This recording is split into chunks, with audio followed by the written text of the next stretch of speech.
नमस्कार, India daily देख रहे हैं आप। मैं हूं आपके साथ कंचन जसवानी। बुलेटिन की शुरुआत कर रहे हैं उत्तर प्रदेश से आ रही बड़ी खबर के साथ, जहां पर खाद्य सुरक्षा पर सीएम योगी ने सख्त आदेश दिए हैं। खान पान की चीजों में मानव अपशिष्ट मिलाना विभत्स है, ये सब स्वीकार नहीं किया जाएगा। दुकानों पर नाम पता लिखना होगा। होटल रेस्टोरेंट में सभी जगह सीसीटीवी लगाना बेहद जरूरी है। ढाबा रेस्टोरेंट मालिकों को वेरिफिकेशन कराना होगा। होटल रेस्टोरेंट वेटर को मास्क ग्लव्स पहनना जरूरी है। नई गाइडलाइंस के साथ जितने भी होटल्स और रेस्टोरेंट्स ऑपरेट करते हैं उनको, उनके वेटर्स को मास्क और ग्लव्स पहनना बेहद जरूरी है। जो ढाबा और रेस्टोरेंट के मालिक हैं उनका अब वेरिफिकेशन कराना होगा। सभी होटल और रेस्टोरेंट में सीसीटीवी लगाना जरूरी है। वेरिफिकेशन होगा, दुकानों पर नाम लिखा होगा, पता लिखा होगा।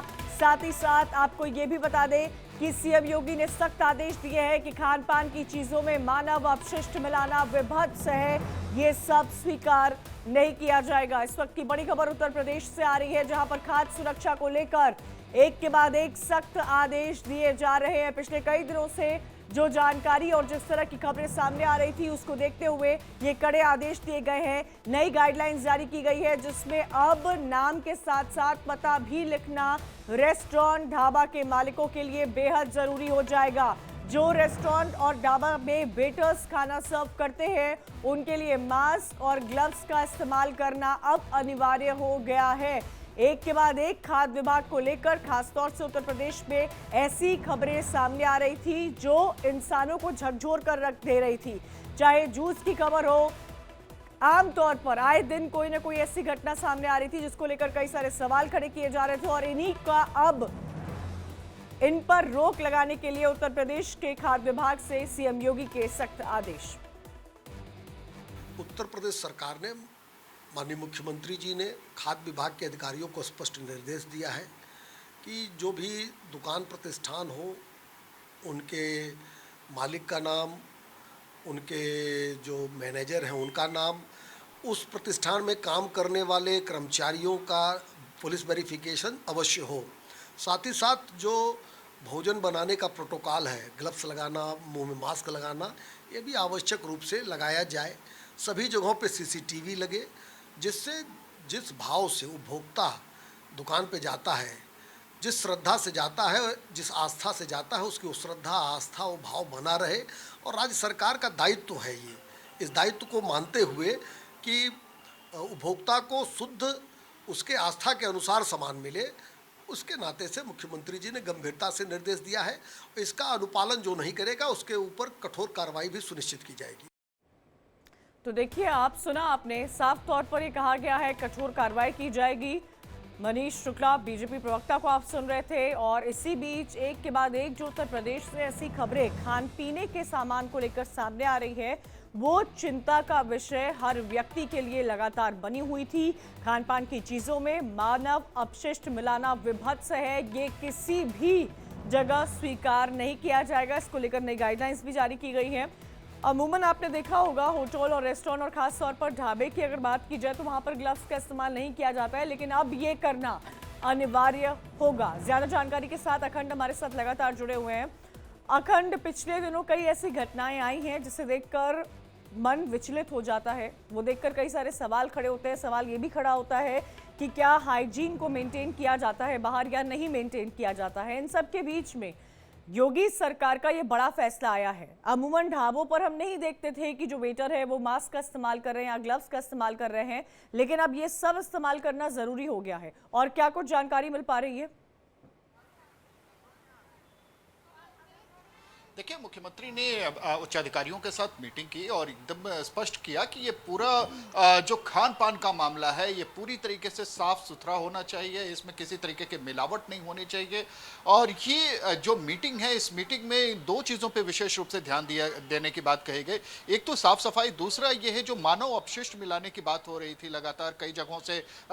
इस बीच में जो खबरें आई हैं, बुलंदशहर से जो खबर आई या फिर गाजियाबाद में जिस तरीके से खबर आई, कहीं पेशाब मिलाया जा रहा है, कहीं थूका जा रहा है, रोटी दाल, खाने पीने की चीज़ें, जूस, इन तरीके की चीज़ों पे जो मानव अपशिष्ट मिलाने की जो कोशिश हो रही थी उसको पूरी तरीके से प्रतिबंधित किए जाने के लिए मुख्यमंत्री ने निर्देश दिया है। बाकायदा अभियान चलाकर इनको चिन्हित करने के लिए जो खाद्य सुरक्षा है, खाद्य सुरक्षा के मानकों के अनुरूप पूरी व्यवस्था की जा रही है या नहीं की जा रही है, इसको पूरी तरीके से सुनिश्चित करना है। 4 विभागों की टीम उसमें गठित करने की बात कही जा रही है। जिला प्रशासन उसमें इन्वॉल्व होगा, उसमें लोकल पुलिस इन्वॉल्व होगी, उसमें फूड सेफ्टी से जुड़े हुए लोग इन्वॉल्व होंगे, हेल्थ डिपार्टमेंट उसमें इन्वॉल्व होगा। तो इस तरीके से ज्वाइंट टीम इस पे बाकायदा लेकिन एक बात काम करे, बताइए, इसके लिए भी ठीक कहा है, गया है। टीम का तो गठन कर दिया जाएगा, लेकिन मॉनिटरिंग कब, कहां और कितने दायरे में होगी? क्या हर जूस कॉर्नर को मॉनिटर किया जाएगा? क्या हर जूस कॉर्नर वाला या हर ढाबे पर वेटर सर्व करने के हाथ में ग्लव्स होंगे या नहीं होंगे? इसकी मॉनिटरिंग कौन करेगा? क्या सरकार की तरफ से किसी विभाग को ये तमाम काम आवंटित किए जाएंगे अब? क्योंकि ये बहुत बड़ा चिंता का विषय है अखंड। देखिए, ये ज्वाइंट बिल्कुल, ये ज्वाइंट टीम बनाने की बात शायद इसीलिए की गई है कि लोकल पुलिस उसमें इन्वॉल्व होगी, वेरिफिकेशन कराया जाएगा। वेरिफिकेशन के साथ साथ जो हाइजीन का जो मसला है वो हेल्थ डिपार्टमेंट भी देखेगा, फूड सेफ्टी भी देखेगा। तो ये ज्वाइंट टीम बना के काम कराने की बात की जा रही है और मुमकिन है कि अगले हफ्ते भर के अंदर इस मुहिम को शुरू कर दिया जाए। शुरुआत में ये हो सकता है कि कुछ दिन की मोहलत दी जाए, वो मुमकिन है कि हफ्ते भर तक की मोहलत दी जाए, लेकिन जैसे ही ये प्रोग्राम शुरू होगा, आज से ही इसको लेके माना जा रहा है कि इसकी शुरुआत हो जाएगी, क्योंकि आज निर्देश जारी हुआ है सीएम की तरफ से। तो ये जो पूरी फूड सेफ्टी का मसला है, ये दरअसल हर थाना क्षेत्र उसमें इन्वॉल्व होगा। तो हर बिकने वाली चीज पे, हर खाने पीने वाली चीज पे जो फूड सेफ्टी के जो मानक हैं उनको प्रॉपर तरीके से उसमें देखना होगा। जाहिर सी बात है, फूड सेफ्टी डिपार्टमेंट की एक रिस्पॉन्सिबिलिटी इसमें ज्यादा होगी कि वो मानकों के अनुरूप है या नहीं है। लेकिन अगर कहीं शिकायत आती है तो सख्त कार्रवाई करने की बात भी कही जा रही है। अब सख्त कार्रवाई में जाहिर सी बात है कि FSDA से उसकी जांच कराई जाएगी या वहां पे किसी तरीके से CCTV कैमरे लगाने की बात कही जा रही है, ताकि हर जो रेस्टोरेंट है या बिल्कुल, और ये जरूरी भी है अखंड, क्योंकि आप देखिए जिस तरह की खबरें पिछले दिनों लगातार सामने आई हैं, वो मन को झकझोर कर रख देती हैं कि सड़क किनारे एक जूस बेचने वाला, जूस पिलाने वाला व्यक्ति अगर इस तरह की घटना करता है तो लोगों का विश्वास ही जूस से उठता हुआ नजर आ रहा है। बहुत बहुत शुक्रिया जानकारी देने के लिए। आगे बढ़ते हैं, खबर हरियाणा से आ रही है। हरियाणा में विधानसभा चुनाव में महज कुछ दिन बाकी है। चुनाव की तैयारियों में जुटे आम आदमी पार्टी के संयोजक अरविंद केजरीवाल ने हरियाणा के रानिया में मेगा रोड शो किया। इस दौरान उन्होंने सत्ताधारी बीजेपी के खिलाफ जमकर हमला बोला। ये मेरे हौसले तोड़ना चाहते थे, लेकिन इनको पता नहीं है मैं हरियाणा का हूं। आप किसी के भी हौसले तोड़ सकते हो, हरियाणा वाले के हौसले नहीं तोड़ सकते, है कि नहीं है? हरियाणा वाले को नहीं तोड़ सकते, मजबूत होते हैं हम, दूध दही खा रखी है। देशा में देश हरियाणा, जहां दूध दही का खाना है कि नहीं है? दोस्तों, अब चुनाव आ रहे हैं, ये सारी पार्टियां आएंगी। मैं आपसे वोट मांगने आया हूं, इसलिए नहीं कि हमको सत्ता में आना है, सत्ता छोड़ के आया हूं। दिल्ली के मुख्यमंत्री पद को त्याग पत्र दे के आया हूं, छोड़ के आया हूं। आज के युग में कोई अपनी चपरासी की नौकरी नहीं छोड़ता। किसी ने मेरे से त्याग पत्र मांगा नहीं था। मैंने बोला दिल्ली वालों को कि मैं जेल से आ रहा हूं, आपके मन में अगर शंका हो कि केजरीवाल ने भ्रष्टाचार किया, मेरे को वोट मत देना। अगर आपको लगे केजरीवाल ईमानदार है, मेरे को वोट देना। अगर आप ईमानदारी का सर्टिफिकेट दोगे, मेरे को वोट देके दोबारा जिताओगे, तभी मैं मुख्यमंत्री की कुर्सी पे बैठूंगा, नहीं तो नहीं बैठूंगा मैं। मुख्यमंत्री का कार्यभार संभालने के बाद दिल्ली की सीएम आतिशी हनुमान मंदिर पहुंची। कनॉट प्लेस के हनुमान मंदिर पहुंचकर सीएम आतिशी ने पूजा अर्चना की। इस दौरान सीएम आतिशी ने कहा कि भगवान ने अब तक संभाला है, आगे भी संभालेंगे।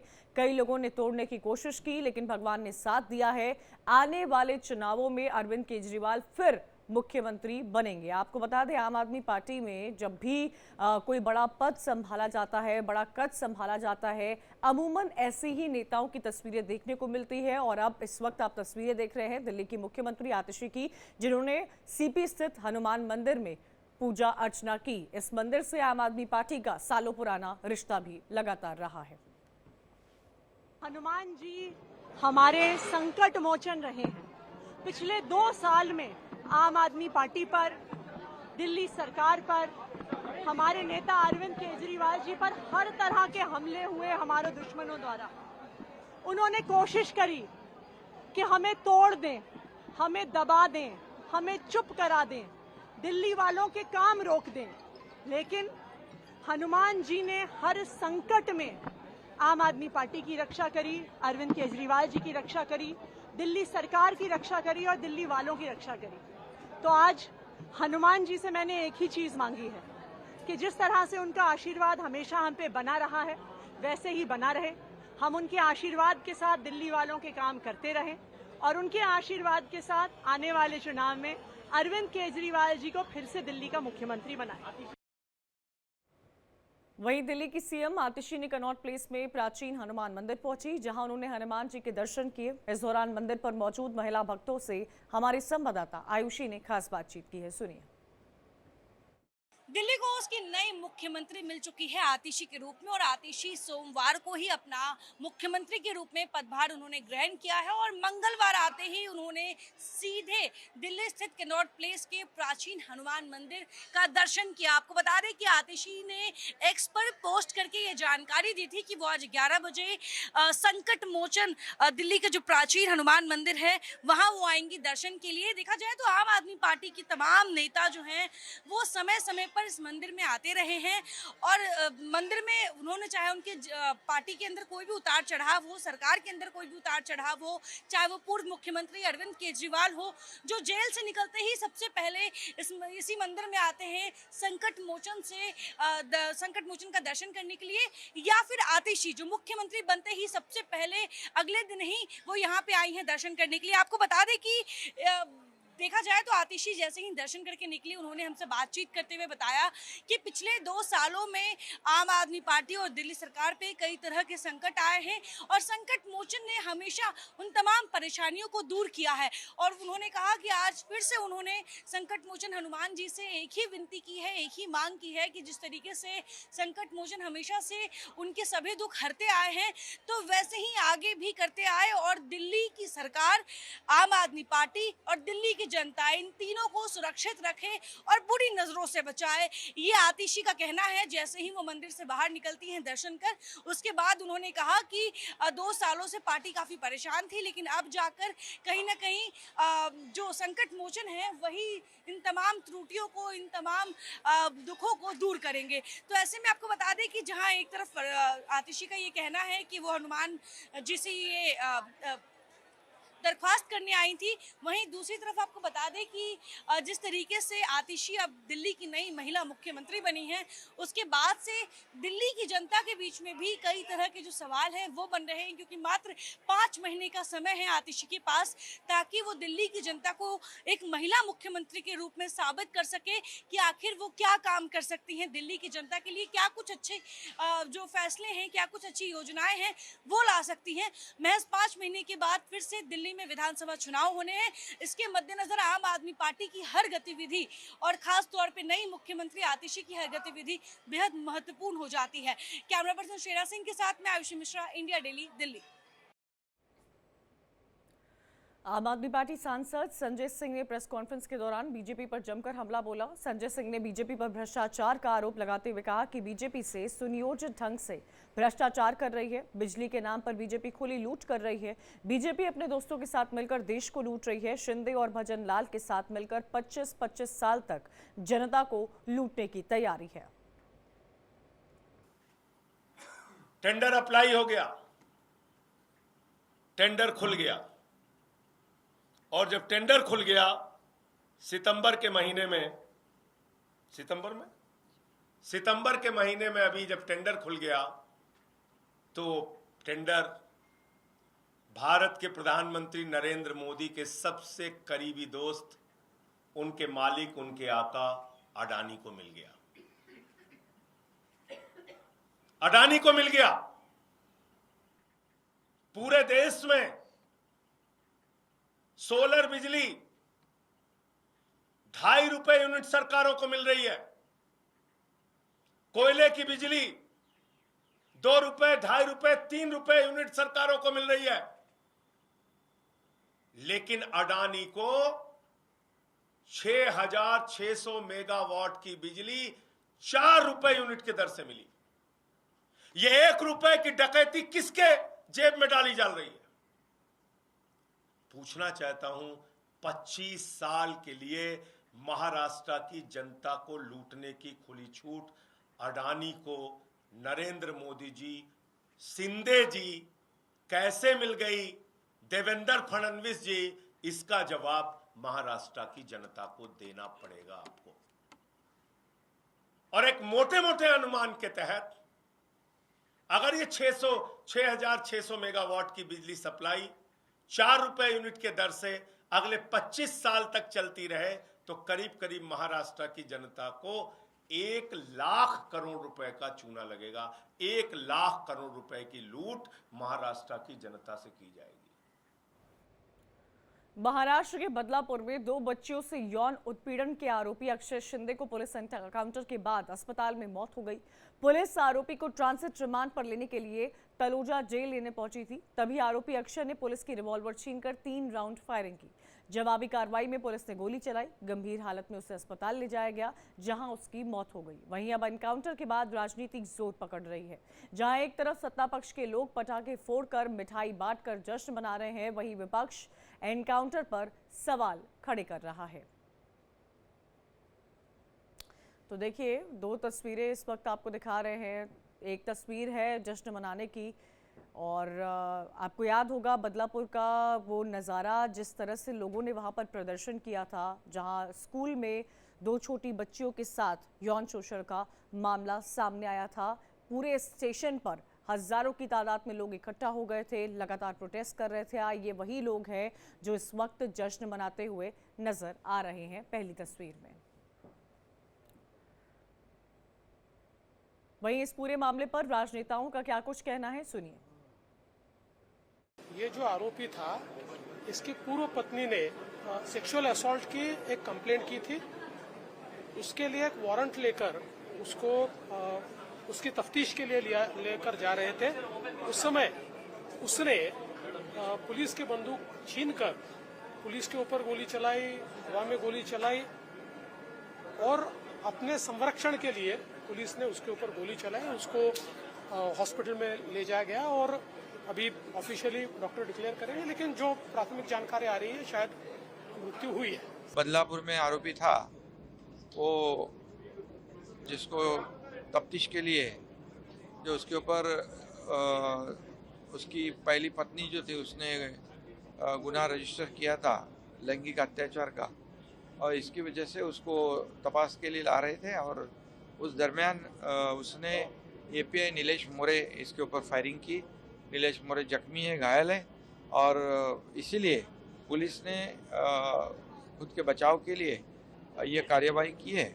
बदलापुर के जिस नराधम ने 2 नन्ही मुन्नी बच्चियों के साथ यौन शोषण किया था, उसका एनकाउंटर एक बहुत बड़ी खुशखबरी है। जिन लोगों को इस एनकाउंटर के ऊपर सवाल उठाना है और जिनके दिल में ऐसे बलात्कारी के लिए प्रेम प्रकट हो रहा है, उनसे मेरा सवाल यह है कि वो बलात्कारी के साथ खड़े हैं या महाराष्ट्र पुलिस के साथ। यही लोग जब बदलापुर की घटना घटी थी तो ऐसी मांग कर रहे थे कि सरेआम खुले चौक पर इस बलात्कारी को फांसी दे दीजिए।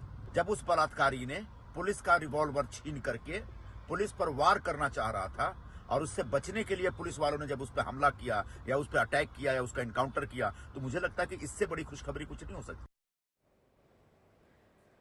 जहां तमाम नेता और ठाणे के लोग खुशियां मना रहे हैं, तो कुछ लोग नेताओं के इस एनकाउंटर पर सवाल भी खड़े कर रहे हैं। जो घटना घटी कि पुलिस ने खुद के आत्मरक्षा के लिए गोलीबार किया, इसमें मुझे पूरा का पूरा गड़बड़ लगती है। हो सकता है कि मुख्य आरोपियों को खत्म करके आरएसएस और बीजेपी के जो संस्था के काम करने वाले लोग हैं, संस्था के लोग हैं, उसको बचाने के लिए यह प्रयास भी किया जा सकता है। ऐसी शंका लोगों में है और हमें भी आती है। तो उसको बचाने के लिए मुख्य आरोपी को ही खत्म कर दिया जाए, यह भी हो सकता है। अब चौकसी होगी तभी इसमें सच्चाई और इसके फैक्ट्स सामने आएंगे। देखिए, इनकाउंटर किसका होता है? इनकाउंटर आतंकवादियों का होता है, इनकाउंटर अंडरवर्ल्ड के गुनहगारों को होता है। ये कौन आदमी था? तो इससे एक बात का और जो संदेह था उसका वो सबूत, जो संदेह और बढ़ता जा रहा है कि शायद पुलिस किसी ऊंचे पद पर बैठे व्यक्ति को बचाने की कोशिश कर रही है।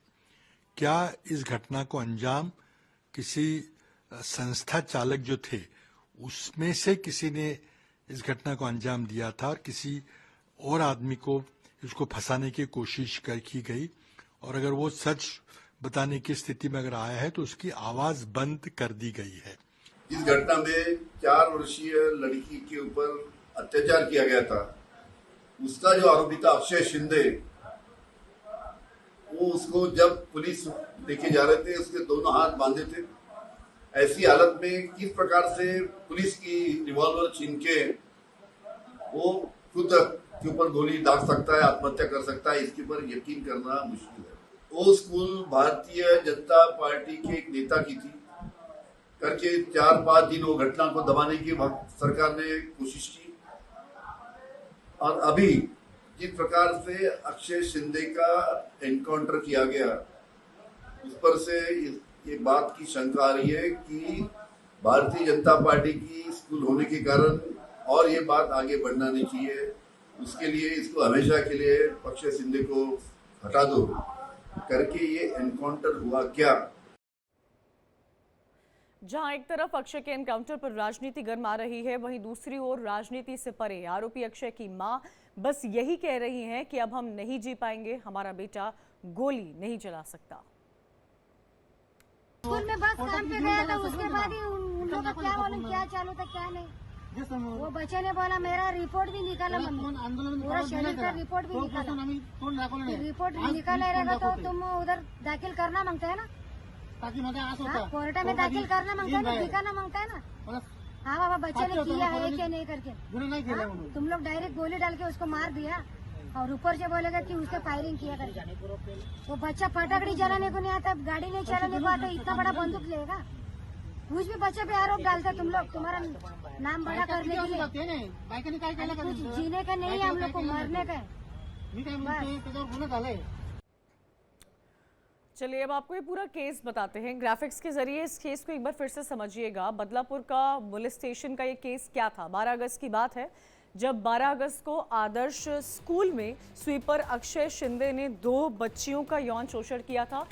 ये सामने आया था, 2 छोटी बच्चियां जिनका यौन शोषण किया गया था। 13 अगस्त बच्चियों के माता पिता को शक हुआ था, और वहीं आपको बता दें कि माता पिता ने पूछताछ की वजह पूछी, और जब पूछताछ की वजह पूछी तो ये वजह मोलेस्टेशन की सामने आई। 13 अगस्त की ये बात है जब ऐसा कुछ सामने आता है। अब 14 अगस्त की बात करते हैं। 14 अगस्त को बच्चियों के साथ यौन शोषण की पुष्टि हुई थी, और 14 अगस्त को ही माता पिता ने बदलापुर थाने में शिकायत दर्ज की। 14 अगस्त की बात है, जैसे ही उनको पता चलता है 16 अगस्त देर रात पुलिस केस दर्ज करती है। 16 अगस्त की तारीख को ये पूरा केस जो है वो दर्ज हो जाता है। 20 अगस्त गुस्साए लोगों ने तोड़फोड़ कर रेलवे स्टेशन ब्लॉक कर दिया था, जहां पर हजारों की तादाद में लोग इकट्ठा हुए थे और लगातार लंबे वक्त तक वहां पर थे। पुलिस ने 300 लोगों पर केस किया था। 20 अगस्त को ही 72 लोगों को गिरफ्तार किया था, क्योंकि वो स्टेशन से जा ही नहीं रहे थे। 21 अगस्त की बात की जाए तो विपक्षी दलों ने बंद बुलाया था। उद्धव ठाकरे, शरद पवार का भी समर्थन मिला था। उद्धव ठाकरे, शरद पवार वहां पहुंचे थे लोगों के साथ, लोगों से बातचीत करने। आदित्य ठाकरे भी वहां पर मौजूद थे, उद्धव ठाकरे की पत्नी भी वहां गई थी। 22 अगस्त को बॉम्बे हाईकोर्ट ने सुनवाई की और कहा कि स्कूल में सुरक्षित नहीं तो बच्चे जाएंगे तो इस पूरे मामले में आखिर कहाँ जाएंगे, क्योंकि स्कूल शिक्षा का मंदिर माना जाता है, और अगर शिक्षा के मंदिर में ऐसी घटनाएं सामने आती हैं तो वो पेरेंट्स को, लोगों को, आम जनता को, सबको विचलित कर देती हैं। इसी के साथ एक छोटा सा ब्रेक, जल्द हाजिर हो रहे, खबरें लगातार जारी हैं।